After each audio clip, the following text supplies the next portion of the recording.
वंश में सबसे जो फेमस हो गया ये चौहान वंश पृथ्वीराज चौहान की वजह से। पृथ्वीराज चौहान का असली नाम था पृथ्वीराज तृतीय। इन्हें पृथ्वीराज चौहान हम लोग कहते हैं। पृथ्वीराज तृतीय, याद रखिएगा बाबू, पृथ्वीराज तृतीय, इन्हीं को हम लोग क्या कहते हैं, पृथ्वीराज चौहान। ये इस वंश के काफी योग्य शासक थे, इस वंश के काफी योग्य शासक थे। समझ में आ गया कि नहीं आ गया? इनको इनके साथ एक दिक्कत हो गया, मोहम्मद गोरी से इनकी लड़ाई हुई। दिक्कत इस बात की नहीं थी, इनका मालवा में शासक, देखिए आप नक्शा में समझिए,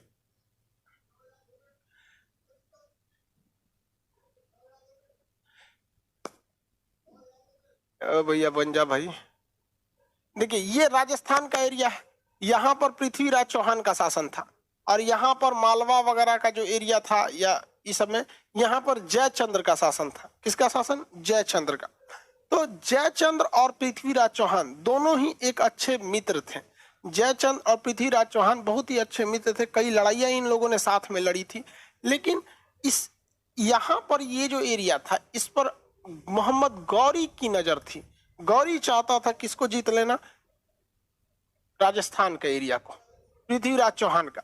लेकिन जब मोहम्मद गौरी यहाँ आक्रमण करने के लिए आता था तो उस वक्त जयचंद्र और ये पृथ्वीराज चौहान दोनों मिलके मार देते थे। तो यही हुआ भी 1191 में हरियाणा के पास तराइन का मैदान है। तराइन का मैदान कहाँ है? हरियाणा के पास। तराइन का प्रथम युद्ध, तराइन का द्वितीय युद्ध और तराइन का तृतीय युद्ध, 3 युद्ध पढ़ाएंगे आपको तराइन का। तो 1191 में तराइन का फर्स्ट युद्ध हुआ था, first battle of Tarain. Tarain कहाँ पर है? हरियाणा में है। इस युद्ध में मोहम्मद गौरी हार गया। इस युद्ध में कौन हार गया? मोहम्मद गौरी हार गया। तो यहाँ हम गौरी लिख के उसे काट देते हैं, मतलब समझिएगा मोहम्मद गौरी हार गया और पृथ्वीराज क्या हो गए? जीत गए। पृथ्वीराज जीत गए, यहाँ पर पृथ्वीराज यहाँ पर जीत गए। लेकिन इसके बाद कुछ हो गया गड़बड़। 1 साल बाद, 1 साल बाद गड़बड़ क्या हो गया कि पृथ्वीराज चौहान जो था ये यहाँ पर थे, और जयचंद्र की बेटी जो थी, जयचंद्र यहाँ था, जयचंद्र की बेटी का नाम था संयोगिता। तो जयचंद्र और संयोगिता, जयचंद्र की बेटी संयोगिता का प्रेम संबंध हो गया किसके साथ? पृथ्वीराज चौहान के साथ। अब संयोगिता भी चाहती कि पृथ्वीराज चौहान से विवाह करे, और पृथ्वीराज चौहान भी चाहते थे किससे विवाह करें? संयोगिता से। लो अभी तो गड़बड़ कांड हो गया यहाँ पर। लेकिन जयचंद्र अपने आप को एक ठगा हुआ महसूस करता था। अरे भाई वो लड़की है, कोई भी लड़की चाहती है कि हमको मतलब बढ़िया लड़का से शादी हो, एकदम बाहुबली की तरह। अब भल्लाल देव से कोई नहीं करना चाहती है। अब ये पृथ्वीराज चौहान जो थे ये काफी योग्य शासक थे, वंश भी इनका जबरदस्त था, चौहान वंश हर चीज में श्रेष्ठ थे। लेकिन जयचंद्र को पता नहीं किस बात की ईगो आ गई कि ना, हम अपनी बेटी की शादी इससे नहीं करेंगे, भले किसी और से कर देंगे लेकिन इससे नहीं करेंगे। अब ये बात पता चल गई किसको? संयोगिता को।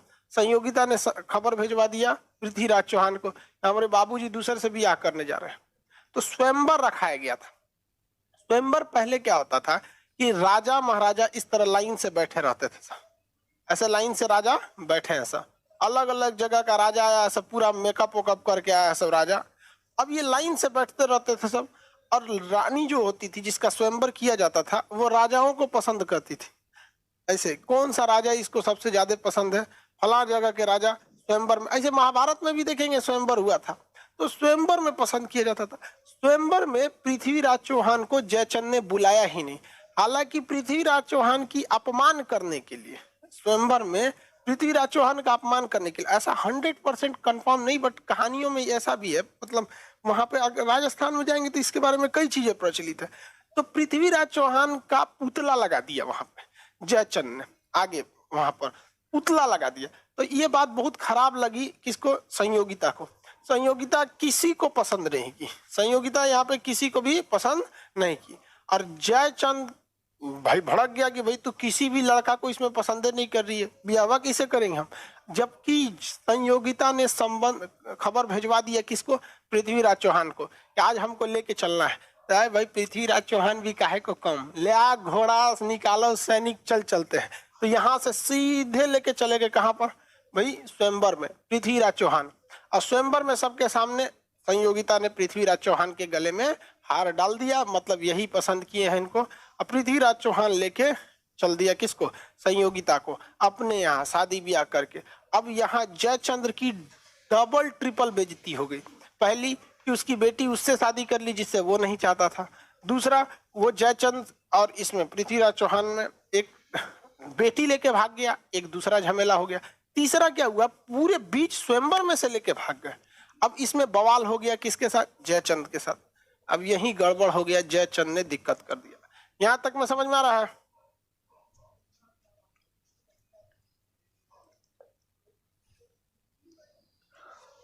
ध्यान से समझिए, बफरिंग कर रहा है क्या? नहीं तो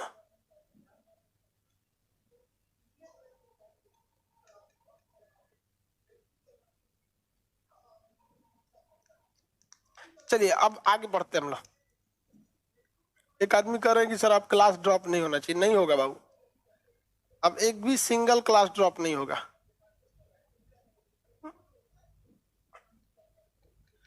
इसके बाद अब आता है 1192 का तराइन का युद्ध।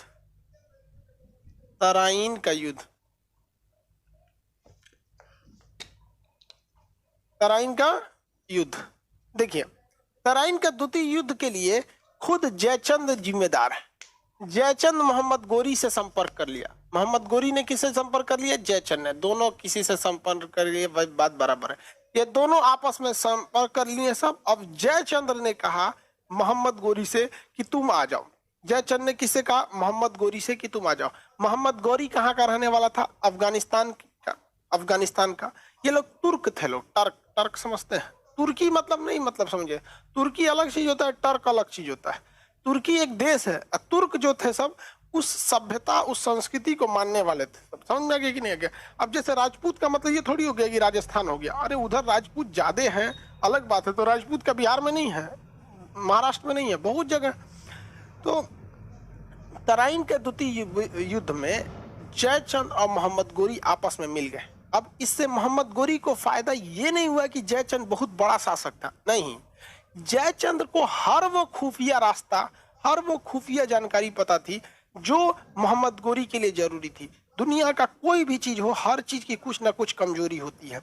इसलिए पृथ्वीराज चौहान की सेना की क्या क्या कमजोरियां थी, वो सारी कमजोरियां जयचंद को पता थी। और ये जयचंद ने किसको बता दिया? मोहम्मद गोरी को। और मोहम्मद गोरी इन सारी कमजोरियों के साथ हमला कर दिया किसके ऊपर? पृथ्वीराज चौहान के ऊपर। और पृथ्वीराज चौहान के किला तोड़ के और पृथ्वीराज चौहान के साम्राज्य पर अधिकार कर लिया और पृथ्वीराज चौहान को बंदी बना लिया गया। इससे याद रखिएगा बाबू एक चीज, हमेशा अपने दोस्त को भी कुछ चीज मत बताइएगा। कुछ ऐसे जरूरी चीजें होती हैं जो अगर आप चाहते हैं कि ये किसी को ना पता चले, तो दोस्त को भी वो बात मत बताइएगा, क्योंकि दोस्त का भी कुछ करीबी दोस्त होते हैं। वरना लोग कहते हैं अरे मेरा करीबी दोस्त है। अरे यार, उस करीबी दोस्त के भी कुछ करीबी दोस्त होते हैं, वहां से वहां पहुंचा देगा। यही हो गया जयचंद के साथ वहां। दूसरा, इस ससुर जयचंद को नहीं समझ में आ रहा था कि प्रीति अपनी दामाद को मरवा दिए। सिंपल सी बात है, अगर आप कहते हैं कि मोहम्मद गोरी बहुत ही चतुर या फिर धोखेबाज था, नहीं भैया, ये उतना धोखेबाज, उतना खतरनाक, उतना चतुर नहीं था जितना जयचंद्र बेवकूफ थे। इनको ये समझ में नहीं आ रहा है कि एक आगे वाला इंसान जिससे हम ये समझौता करेंगे, सपोज कीजिए कि हम किसी व्यक्ति से जाके कहें कि मेरी बेटी दामाद को मार दो, तो वो इंसान क्या सोचेगा कि जरा ये बेटी दामाद को मरवा सकता है तो मेरा कहां से होगा। तो जयचंद्र को लगा कि नहीं, ये जो मोहम्मद गोरी है ये यहाँ आएगा और पृथ्वीराज चौहान को हराएगा और चला जाएगा यहाँ से। अरे भाई साहब, पृथ्वीराज चौहान को हरा दिया, उसके बाद जयचंद ने कहा कि ठीक है चले जाओ यहाँ से, तो हमको ये साम्राज्य दे दो, हम तो तुम्हारे दोस्त हैं। तो मोहम्मद गोरी ने कहा कि दोस्त हो ससुरे, तुम अपने बेटी दामाद के नहीं हुए, हमारे कहाँ से हो गए। थूर दिया किसको? जयचंद को भी। आप बताइए अच्छा किया कि नहीं किया? हम तो कहें बहुत अच्छा किया, ताकि आने वाली पीढ़ियां इससे सबक ले कि भाई पीठ में छुरा घोपोगे, इसे कहते इंस्टेंट कर्मा, तुरंत बदला मिल गया 1194 के युद्ध में। अब ये तराइन का जो द्वितीय युद्ध था, इसमें बताइए इसमें विजयी कौन हो गया? मोहम्मद गौरी विजयी हो गया। और हार कौन गए? पृथ्वीराज चौहान। छल कपट बहुत खतरनाक चीज होता है। अब इनका बदला ऊपर वाला देख रहा है 1194 के युद्ध में। देखिए ध्यान से, 1194 के युद्ध में। आप में से कितने लोग हैं जो बता सकते हैं इस समय युद्ध कौन सा हुआ था? 1194 में कौन सा युद्ध हुआ था? चंदवार का युद्ध। चंदवार का युद्ध, वेरी गुड। कौन है भाई? गोल्डन बाबू, चंदवार का युद्ध, वेरी गुड। कुछ कुछ पहले से पता रहेगा तो अच्छा लगता है, नहीं तो हम तो बतेबे करेंगे। चंदवार का युद्ध। चंदवार के युद्ध में किसको उड़ा दिया? जयचंद्र को। जयचंद्र को उड़ा दिया। ससुरा जयचंद्र को उड़ा दिया। किसको उड़ा दिया? जयचंद्र को उड़ा दिया। ध्यान से समझिए। जयचंद्र को उड़ाने के बाद यहां पर मोहम्मद गोरी जो था पूरा साम्राज्य, बड़ा सा साम्राज्य जीत लिया। क्योंकि देखिए ना, एक साथ दो शासक को जीत लिया यहाँ पर, एक साथ दो जगहों को जीत लिया यहाँ पर, और इतने बड़े एरिया पे कब्जा कर लिया। अब जरा मिस्ट्री समझिए, इस कहानी के इंटरेस्ट समझिए ध्यान से। पृथ्वीराज चौहान जबरदस्ती किससे शादी की है? जबरदस्त। देखिए, ये जयचंद्र को लगता था जबरदस्ती है, लेकिन जयचंद्र संयोगिता की जबरदस्ती शादी कराना चाहता था। पृथ्वीराज चौहान किसकी लड़की से प्रेम कर लिए? जयचंद्र की बेटी से। किसके बेटी से? जयचंद्र की बेटी से। और सारा का सारा यही प्रेम जो था बर्बाद कर दिया इनके साम्राज्य की कहानी को। मोहम्मद गोरी जो इतना युद्ध में, और सारा का सारा यही प्रेम जो था बर्बाद कर दिया इनके साम्राज्य की कहानी को।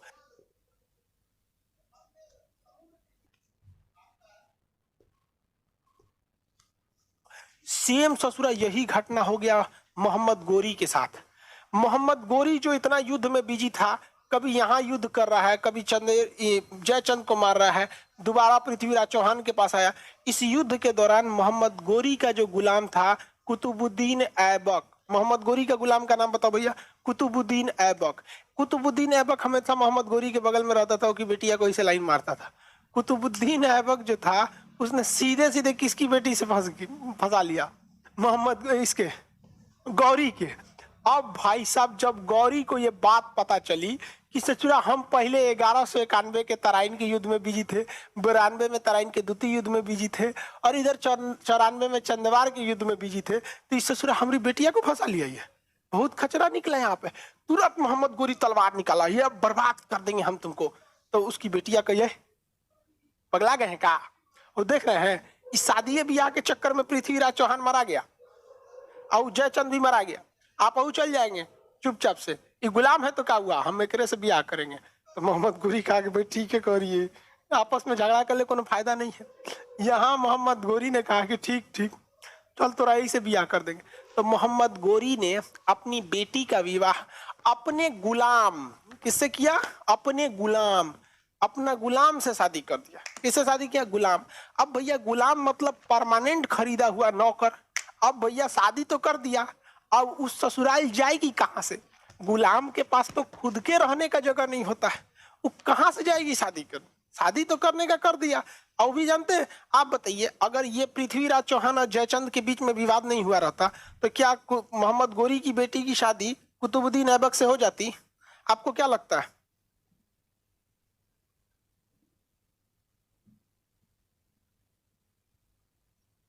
बोलिए, जवाब दीजिए। अगर शादी विवाह के चक्कर में पृथ्वीराज चौहान और जयचंद्र के बीच में विवाद नहीं होता तो नहीं होता। हाँ एकदम सही बोला, नहीं होता। और मार देता कुतुबुद्दीन ऐबक को, चले हमारी बेटी को फंसाएगा। अरे यार, ये सब प्रेम उरेम चक्कर बड़ी खराब होता है, इसलिए लड़की सबको देखबे मत करो, वरना तू देखोगे ना, तू ऐसे ऐसे ऐसा न करेगी, सब बाल हटा कर ऐसे ऐसे तू पिघल जाएगा। देखबे मत करो ससुरा, तो नहीं बहुत चौपट कर देगी सब। ये बहुत खतरनाक होती है सब। अब हुआ कहीं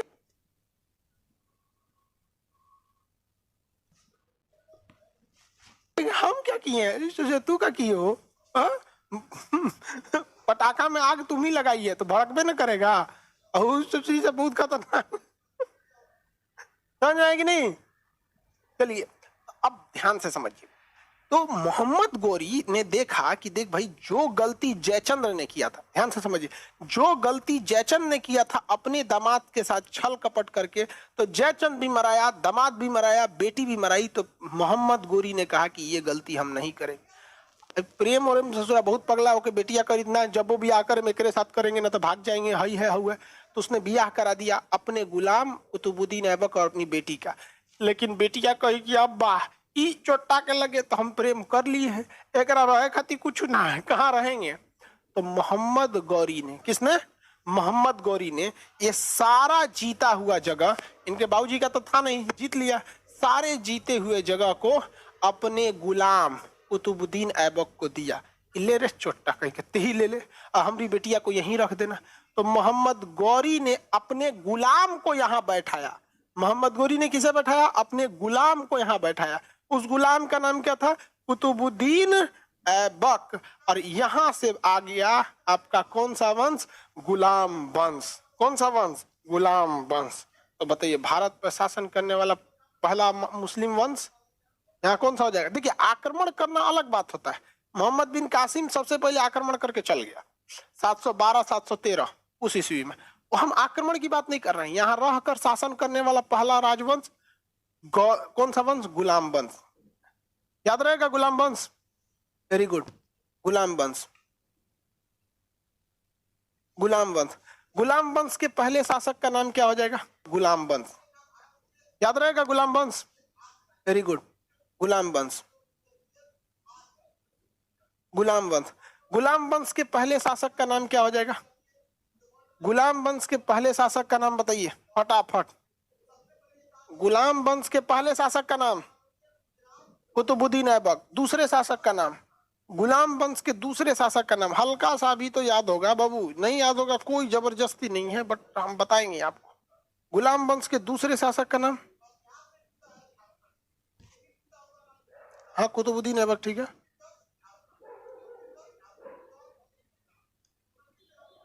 इल्तुतमिश, वेरी गुड, इल्तुतमिश।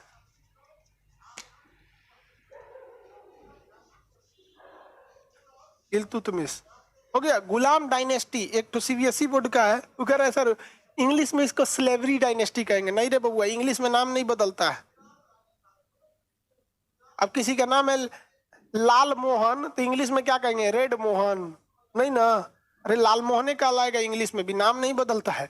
गुलाम डायनेस्टी समझिए ध्यान से। यहां से इधर चलिए ध्यान से। जयचंद्र की बेटी का प्रेम किससे चला? ध्यान से समझिए। जयचंद की बेटी का प्रेम हुआ पृथ्वीराज चौहान से। यहां तो चौपट हो गया, इशारा कहानी, लड़ाई झगड़ा खत्म। मोहम्मद गौरी की बेटी को ब्याह कर लिया कौन? कुतुबुद्दीन ऐबक। यानी मोहम्मद गौरी को ब्याह करके फंसा के ब्याह कौन कर लिया? कुतुबुद्दीन ऐबक। और पूरा साम्राज्य मिल गया इसको। अब हो गया आगे कुतुबुद्दीन ऐबक का तो विवाह हो गया, और कुतुबुद्दीन ऐबक और पूरा साम्राज्य मिल गया इसको। अब हो गया आगे कुतुबुद्दीन ऐबक का तो विवाह हो गया, और कुतुबुद्दीन ऐबक गुलाम था, और इस गुलाम को यहाँ मिल गया गुलाम वंश। इस कुतुबुद्दीन ऐबक नामक गुलाम ने खुद अपने लिए एक गुलाम रखा, खुद अपने लिए एक गुलाम रखा। उसका नाम था इल्तुतमिश, उसका नाम था इल्तुतमिश। अब ये इल्तुतमिश देखा कि ससुरा ये हमारा मालिक भी दूसरे की बेटी फंसा के राजा बनाते, एक हम फंसा लेते हैं। समझ आ गया कि नहीं? मोहम्मद गौरी की कुतुबुद्दीन ऐबक की बेटी से ब्याह किसने कर लिया? इल्तुतमिश। वो ओकरा फंसा लिया, बस काम खत्म। देख रहे हैं कितना तेजी से चल रहा है। अब कुतुबुद्दीन ऐबक गुस्सा गया, तुम गुलाम हमारी बेटी को फंसा लिया। कहा गए ससुर तो नहीं, शांति से बैठ जाओ यहाँ पे। देख रहा है कैसे कैसे कांड हुआ यहाँ। जयचंद आई, पृथ्वीराज चौहान में, इसे मोहम्मद गौरी जैसे आपका ब्याह करा दिया था अपनी बेटी से, आप अपना ब्याह करा दीजिए हमारी, मतलब अपनी बेटी का ब्याह करा दीजिए हमसे। तो गुलाम, फिर यहाँ पर जो वंश आया, कुतुबुद्दीन ऐबक तो खुद गुलाम, बाद में बन गया दामाद। इसने भी रखा एक गुलाम, बाद में वो भी बन गया दामाद। इसलिए यहाँ पर ये दो जो बड़े शासक हुए सन इस वंश के, वो क्या थे? सब गुलाम। इसलिए इस डायनेस्टी को ही हम गुलाम डायनेस्टी या गुलाम वंश के नाम से जानते हैं। समझ में आ रहा है कि नहीं आ रहा? किसी को कोई दिक्कत है? देख रहे हैं? तो आप लोग को भी अगर ऐसा मौका मिले कहीं तो मौका छोड़िएगा कि नहीं छोड़िएगा, ये बताइए। अगर ऐसा मौका मिले कि बहुत बड़ा साम्राज्य है, एक को बेटी है तो आप वो काम करेंगे जो कुतुबुद्दीन ऐबक या इल्तुतमिश ने किया था? कितने लोग हाँ नो सर।